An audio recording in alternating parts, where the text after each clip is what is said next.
Today, we will delve into one of the most fascinating mysteries in the world, the Nazca lines. These enigmatic figures, located in the Nazca Desert in Peru, have captured the imagination of archaeologists, scientists, and travelers for generations. What do they really mean? How were they created? Come with me to discover it.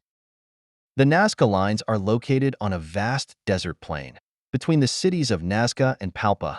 This region is known for its arid and dry climate, which has allowed the conservation of these figures for centuries. It is believed that they were created by the Nazca culture between 500 BC and 500 AD. The Nazca culture was known for their skill in ceramics and their complex network of aqueducts, which allowed them to farm in such a challenging environment. But why did they decide to make these enormous figures on Earth? The Nazca figures are amazing. There are more than 800 lines and 300 geometric figures, as well as representations of animals, plants, and humans. Some of the most famous figures include the hummingbird, monkey, spider, and dog. Each design varies in size, from a few meters to more than 200 meters in length. These figures are so large that they are only really visible from the air, which begs the question: how did the Nazcas manage to create such designs without the aerial perspective we have today? The Nazcas used a fascinating technique to create these lines. By removing the dark stones from the surface, they revealed the lighter soil beneath. This method left marks that have lasted throughout the centuries. The precision with which the lines were drawn is remarkable. Some are so straight that they extend for several kilometers.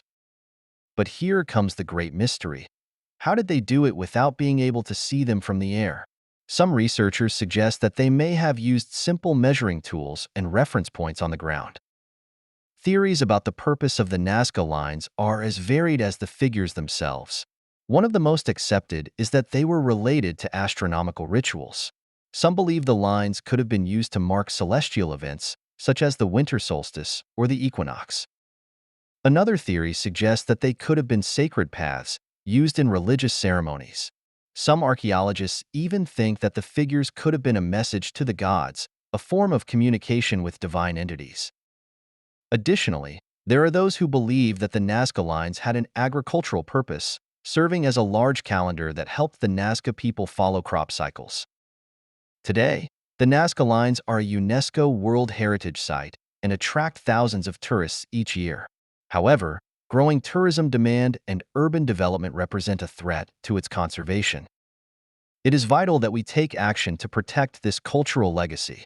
If you ever get the chance to see them, consider doing so from a plane or drone flight, and always follow local regulations to avoid damage.